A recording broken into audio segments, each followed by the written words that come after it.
नमस्कार दोस्तों, आप सभी को नया साल की ढेर सारी शुभकामनाएं। नया साल में अच्छे से पढ़िए और आगे बढ़िए। तो आप सबसे पहले अपने पास एक पेन और कॉपी जरूर रख लें और जो भी आपको नोट पॉइंट लिखाया जाता है उसको नोट करते जाइएगा। जो नोट पॉइंट मान लीजिए कि हम बताते हैं और आपको याद नहीं है तो उस नोट पॉइंट को आपको क्या करना है, नोट कर लेना है।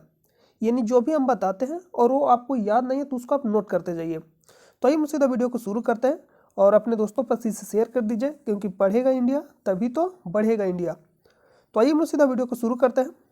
आज का जो पहला प्रश्न है, चंद्रयान 1 के प्रक्षेपण के समय इसरो के अध्यक्ष कौन थे? प्रश्न ए पूछा कि चंद्रयान 1 के प्रक्षेपण के समय इसरो के अध्यक्ष कौन थे। सबसे पहला प्रश्न जो बनेगा, इसरो का स्थापना कब हुआ? 15 अगस्त 1969 को। इसका हेडक्वार्टर कहाँ? बेंगलुरु, कर्नाटक में। और वर्तमान में चेयरमैन कौन है? के शिवान। के शिवान वर्तमान में चेयरमैन कौन है? के शिवान। तो इसको नोट कर लीजिएगा, के शिवान वर्तमान में चेयरमैन। और इसरो का स्थापना कब हुआ? 15 अगस्त 1969 को। और इसी समय 14 बैंकों का राष्ट्रीयकरण होता है 1969 में ही।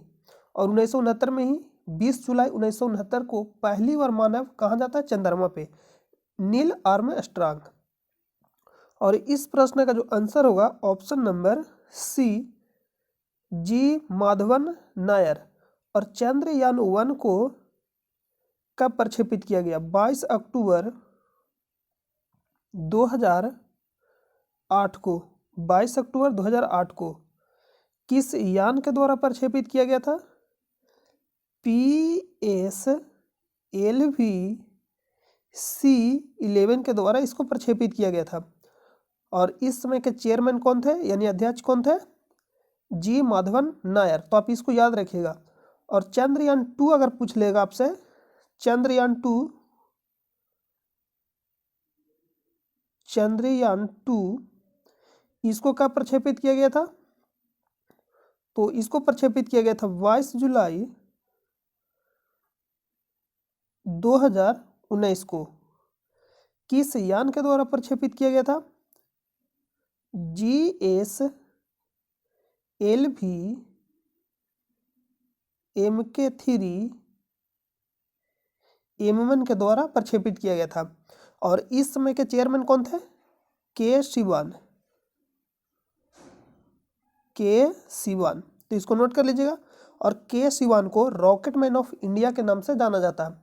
और missile man of India APJ Abdul Kalam, missile women of India Tessy Thomas, water man of India Rajendra Singh.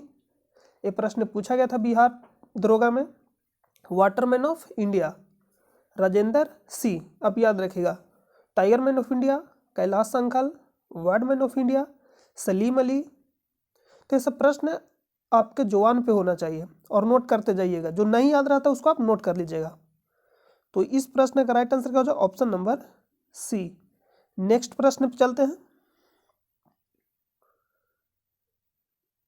धर्म सभा का संस्थापक निम्नलिखित में से कौन था?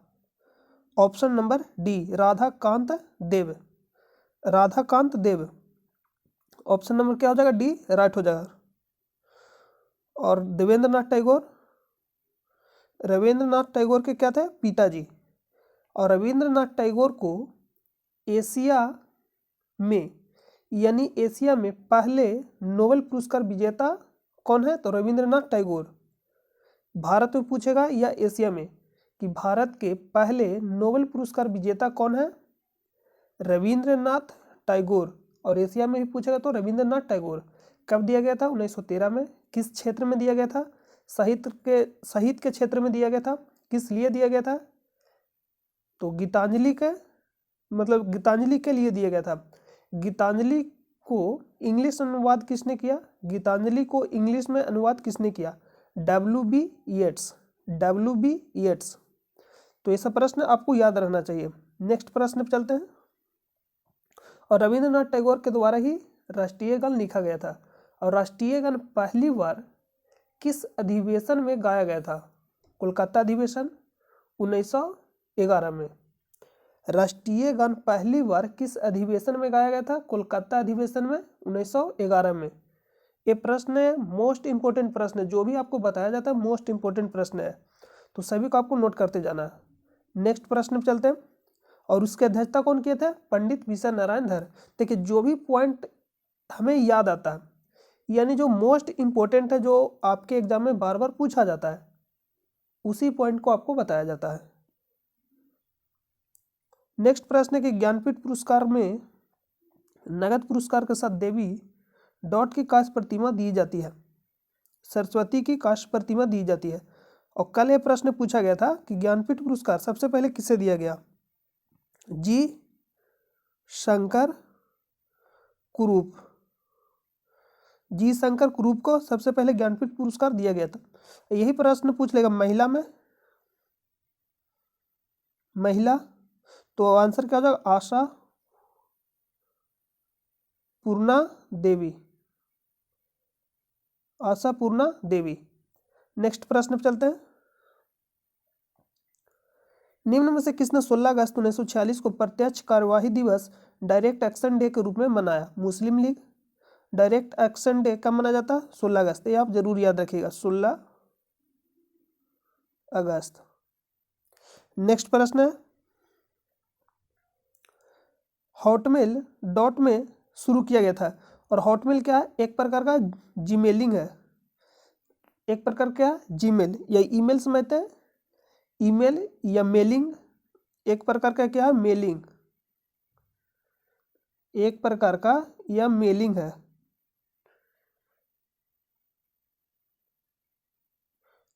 तो एक प्रकार का क्या है? मेलिंग है, जो यानी एक प्रकार का जो हॉटमेल है, एक प्रकार क्या? मेल, मेल समझते ही, अगर आप कहीं मैसेज करते हो ईमेल के द्वारा, उसी को यानी एक प्रकार क्या है?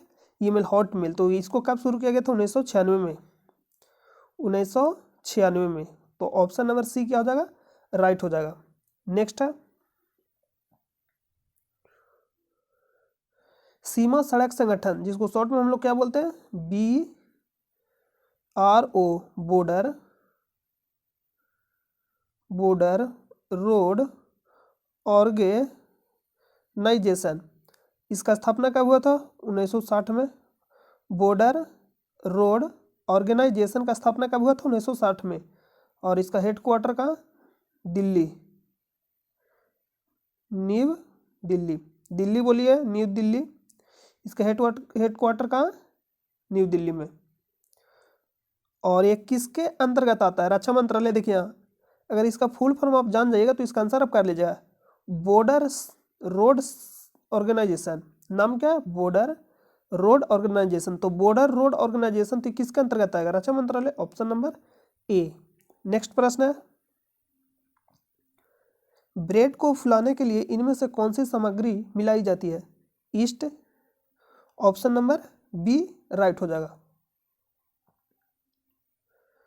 निम्नलिखित में से कौन सी गैस अम्ल वर्षा से संबंधित नहीं है? ये भी बिहार दरोगा में पूछा गया था।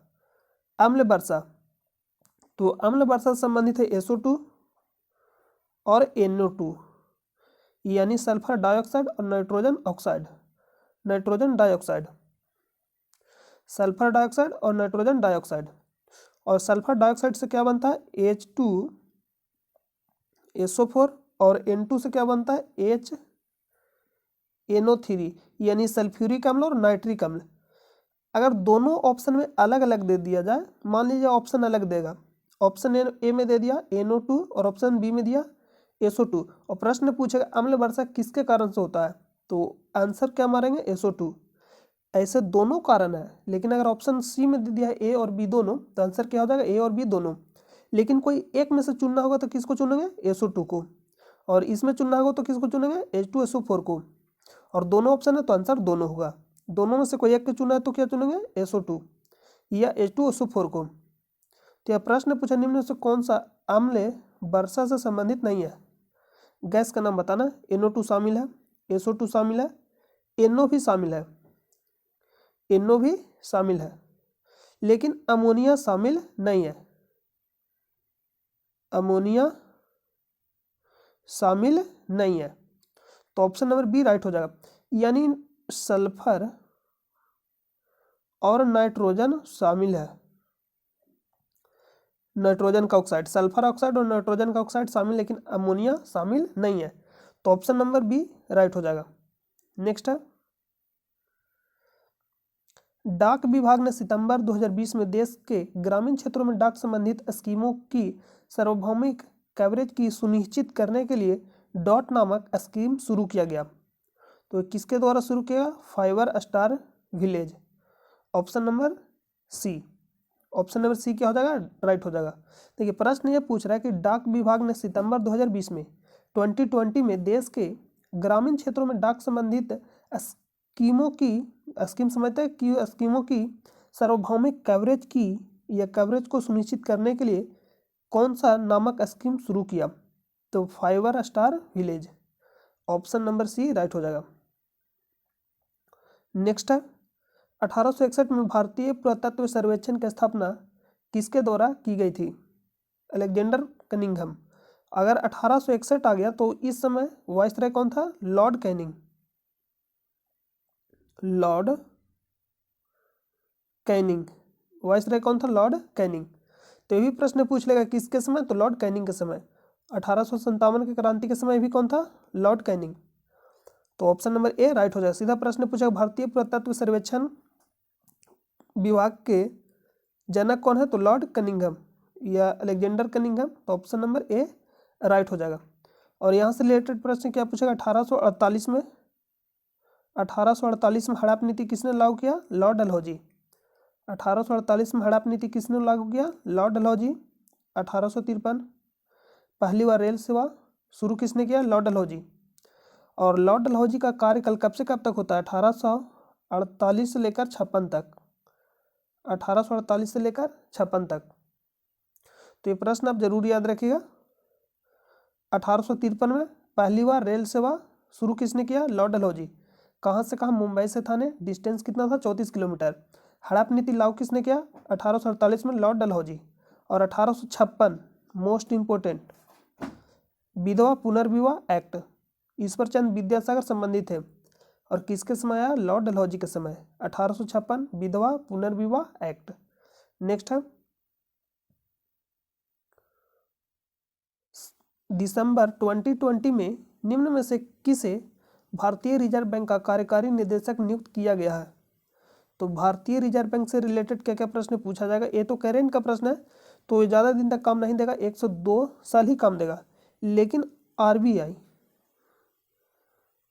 RBI reserve bank of India, इसका स्थापना कब हुआ? 1 अप्रैल। देखिए इसका स्थापना कब हुआ? पहला प्रश्न, तो इसका स्थापना आरबीआई एक्ट 1934 के तहत 1 अप्रैल 1935 को स्थापना हुआ। और राष्ट्रीयकरण कब हुआ? 1 जनवरी 1949 को। और समिति कौन सा था? यंग हिल्टन समिति। यंग हिल्टन समिति, ये भी याद रखिएगा, मोस्ट इंपोर्टेंट प्रश्न है। आरबीआई का स्थापना, आरबीआई एक्ट 1934 1 अप्रैल 1935 को। राष्ट्रीयकरण कब होता है? 1 जनवरी 1949 को। समिति कौन सा था? यंग हिल्टन समिति। और इसका प्रतीक चिन्ह क्या है?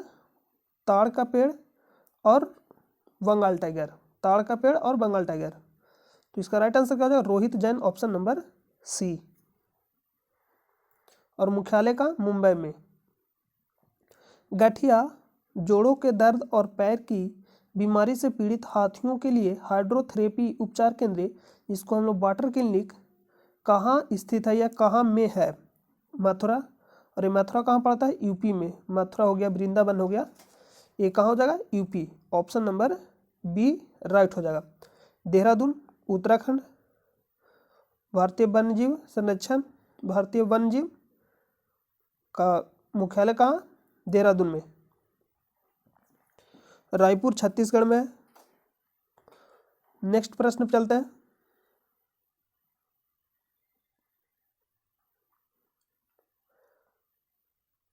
वारी दोआब, मोस्ट इंपोर्टेंट क्या है? वारी दोआब। तो बारी दोआब डॉट के बीच का क्षेत्र है। तो बारी दोआब यहाँ समझने के लिए आपको हम बता रहे हैं मैप। अब ध्यान से मान लीजिए एक क्या है,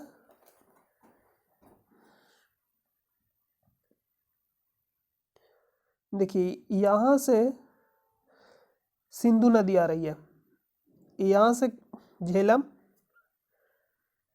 चिनाब, रावी, और यहाँ से सतलज, और यहाँ से ब्यास। ठीक है, सिंधु, सिंधु, झेलम, चिनाब, यहाँ पे नोट करिएगा चिनाब, रावी,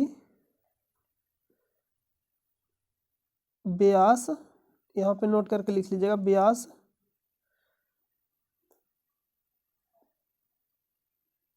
ब्यास, और ये सतलज,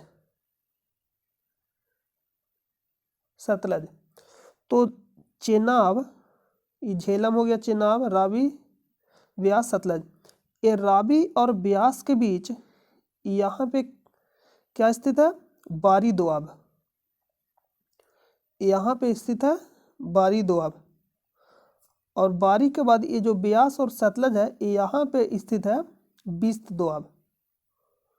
कौन सा, बिस्त दोआब। तो दो प्रश्न पूछा जाएगा आपसे, बारी दोआब किसके बीच स्थित है, रावी और ब्यास के बीच। ये यहाँ ये वाला क्षेत्र हो जाएगा, रावी और ब्यास के बीच बारी दोआब, ब्यास और सतलज के बीच बिस्त दोआब। तो पहले बारी आएगा तो ऊपर क्या हो जाएगा, बारी, उसके बाद बी आएगा। पहले बा आता है, उसके बाद बी।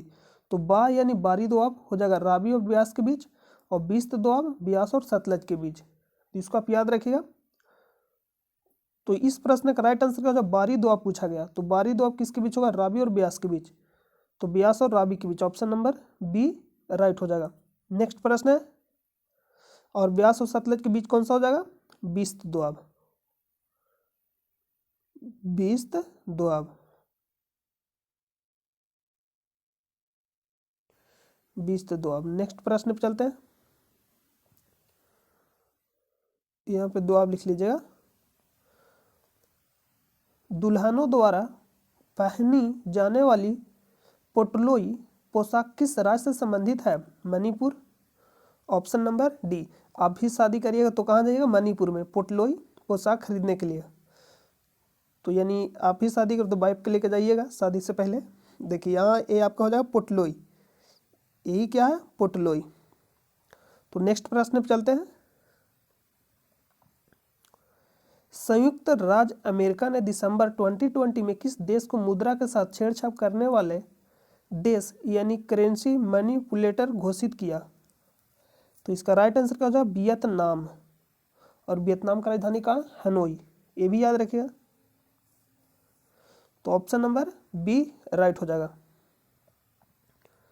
नेक्स्ट प्रश्न है, भारत में पहली बार किस राज्य में इलेक्ट्रॉनिक वोटिंग मशीन, भारत में पहली बार किस राज्य में इलेक्ट्रॉनिक वोटिंग मशीन, जिसको हम लोग शॉर्ट में क्या बोलते हैं, ईवीएम। तो ईवीएम का फुल फॉर्म पूछ लेता है तो आंसर क्या होगा, इलेक्ट्रॉनिक वोटिंग मशीन का इस्तेमाल किया गया।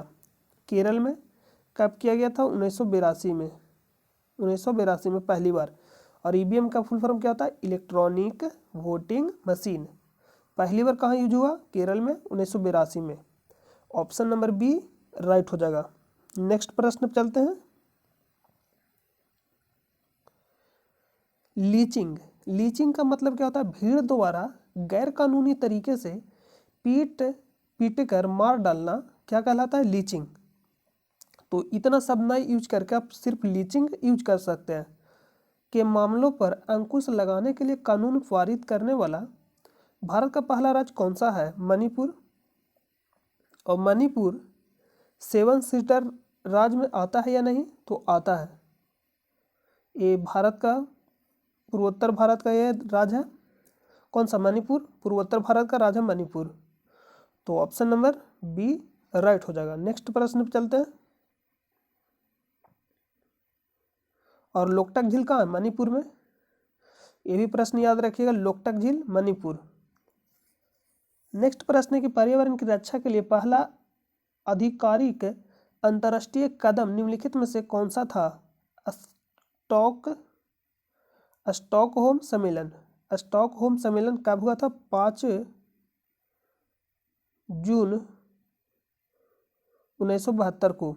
5 जून 1972 को। ऑप्शन नंबर सी, पर्यावरण के संरक्षण के लिए 5 जून 1972 को। 5 जून को हम लोग क्या मनाते हैं? पर्यावरण दिवस, विश्व पर्यावरण दिवस, विश्व पर्यावरण दिवस, विश्व पर्यावरण दिवस 5 जून को मनाते हैं। 5 जून को क्या मनाते हैं? विश्व पर्यावरण दिवस। क्यों? क्योंकि 5 जून 1972 को कौन सा सम्मेलन हुआ था? स्टॉकहोम सम्मेलन, पर्यावरण के संरक्षण के लिए। और 5 जून को स्थापना हुआ था किसका? UNEP, यानी जो सम्मेलन हुआ था 5 जून को स्थापना किसका हुआ था? UNEP, United Nation Environment Programme. कब स्थापना हुआ था इसका? 5 जून 1972 को। 1972 को। और इसका मुख्यालय का Nairobi, Kenya. Nairobi, Kenya.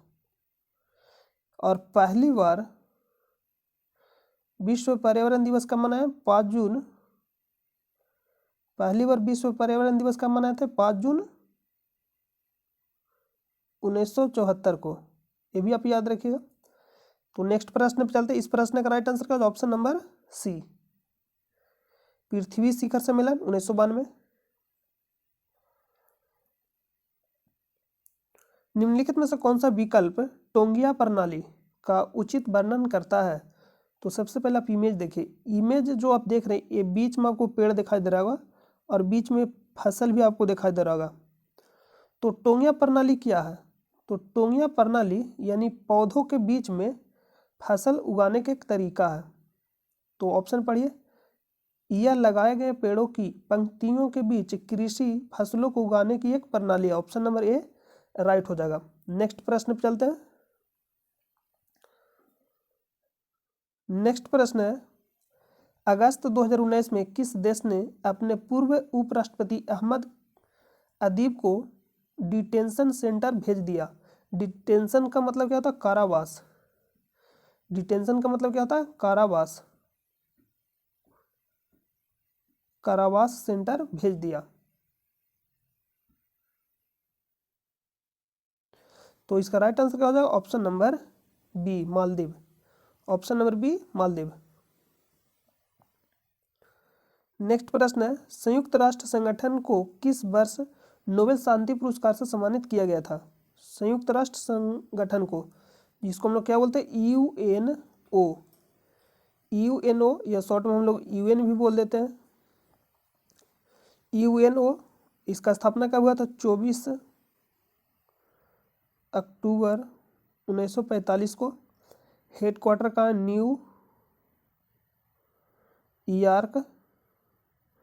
New York USA में।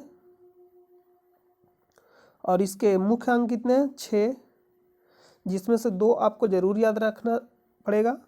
एक है अंतर्राष्ट्रीय न्यायालय। अंतर्राष्ट्रीय न्यायालय का मुख्यालय कहाँ? द हेग, नीदरलैंड में।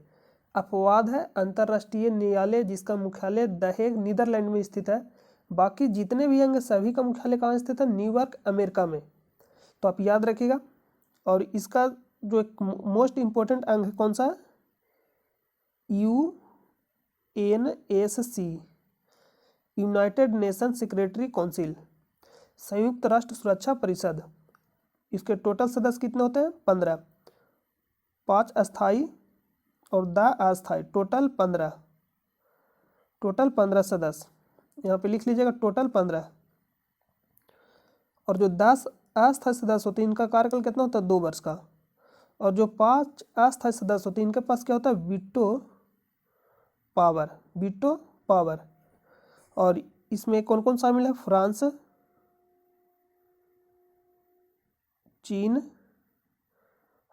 चीन, रूस, USA यानी अमेरिका, ब्रिटेन। तो ये आप जरूर याद रखिएगा। फ्रांस, चीन, रूस, यूएसए, ब्रिटेन। नेक्स्ट प्रश्न पे चलते हैं। ऑप्शन नंबर ए राइट हो जाएगा, 2001 में मिला था शांति का नोबेल पुरस्कार।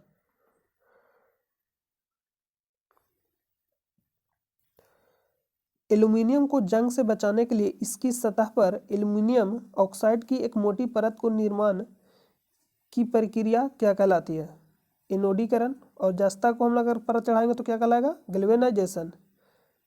जस्ता का परत चढ़ाएंगे तो गैल्वेनाइजेशन यानी गैल्वेनीकरण। इसको क्या बोलते हैं? गैल्वेनीकरण। अगर जेडेन यानी जस्ता का परत चढ़ाएंगे तो, लेकिन एल्यूमिनियम के परत चढ़ाएंगे तो एनोडीकरण। ऑप्शन नंबर ए राइट हो जाएगा। पहले प्रश्न ए पूछा जाता था जस्ता यानी गैल्वेनाइजेशन के बारे में पूछा जाता था, लेकिन अब पूछेगा क्या? एनोडीकरण यानी एल्यूमिनियम ऑक्साइड की एक मोटी परत को चढ़ाया जाता है, तो इसको क्या बोलेंगे? एनोडीकरण। नेक्स्ट प्रश्न है, आईआईटी गांधीनगर के छात्रों ने डॉट का उपयोग करके दुनिया के सबसे पतले पदार्थ का निर्माण किया। Magnesium diboride. Magnesium diboride. Option number C right हो जाएगा। दाद किस प्रकार की बीमारी है? Ring worm. तो आप नाम सुनेंगे, दाद, खाज, खुजली, जिम्मा एक बीमारी है, तो क्या है? कवक। एक क्या किससे होता है? कवक से। Option number B. Option number B क्या हो जाएगा? राइट हो जाएगा। और बैक्टीरिया, टाइफाइड हो गया, हैजा हो गया, ये सब किससे होता है? बैक्टीरिया से होता है। विषाणु में छोटी माता, बड़ी माता, ये सब किससे होगा? विषाणु से होगा। तो आप याद रखिएगा इसको। ऑप्शन नंबर बी राइट हो जाएगा।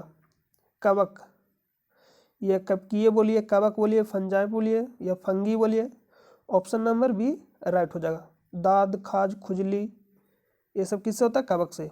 नेक्स्ट प्रश्न पे चलते हैं। भारत के पूर्वी तट में ज्यादातर किस प्रकार की मिट्टी पाई जाती है? पूर्वी भाग में जलोढ़ मिट्टी। ऑप्शन नंबर बी राइट हो जाएगा। काली मिट्टी कहाँ पाया जाएगा? ये आपका कर्नाटक वाला भाग हो गया हिस्सा, महाराष्ट्र, कुछ केरल में पाया जाएगा काली मिट्टी। कपासी मिट्टी जिसको हम लोग बोलते हैं कपास के लिए, ये फेमस है काली मिट्टी। लाल मिट्टी, एक लाल मिट्टी कहाँ पाया जाएगा? तो नीचे वाले हिस्सा हो गया केरल, गोवा, ये सब। और हम आपको काली मिट्टी कहाँ बताएं? काली मिट्टी महाराष्ट्र और कर्नाटक के कुछ भाग में पाया जाएगा काली मिट्टी। और लाल मिट्टी गोवा, इधर आपका केरल हो गया। आप यहाँ देख सकते हैं रेड मिट्टी, यानी रेड, देखिए ए वाला भाग में रेड मिट्टी पाया जाएगा, तो आप इसको याद रखिएगा, रेड। और काली मिट्टी ये महाराष्ट्र हो गया, कुछ कर्नाटक आएगा, इधर मध्य प्रदेश, कुछ तेलंगाना में भी जाएगा, जो किसके लिए फेमस है? कपास के लिए। तो नेक्स्ट प्रश्न पे चलते हैं।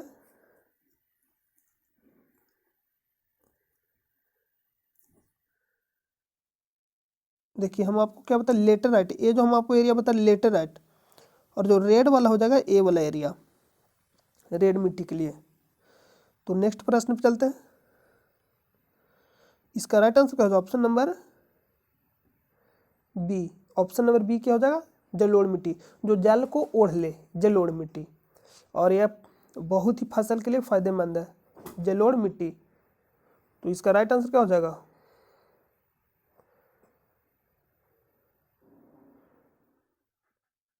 नेक्स्ट प्रश्न पे चलते हैं। तो नेक्स्ट प्रश्न समाप्त हो गया। तो आज के लिए हम लोग यहीं रोकेंगे इस वीडियो को और मिलेंगे नेक्स्ट वीडियो में। तो उम्मीद करते हैं कि आपको यह वीडियो पसंद आया होगा, और चैनल पे पहली बार आए तो चैनल को आप सब्सक्राइब कर लें और अपने दोस्तों पर शेयर कर दें। और इसका PDF आपको टेलीग्राम चैनल पे प्रोवाइड कर दिया जाता है, जिसका लिंक आपको वीडियो के डिस्क्रिप्शन में मिलेगा, या आप टेलीग्राम चैनल पर जाकर सर्च करिए स्टडी लिंक PDF, वहाँ से भी जाकर आप ज्वाइन हो सकते हैं। तो मिलते हैं नेक्स्ट वीडियो में, तब तक के लिए नमस्कार।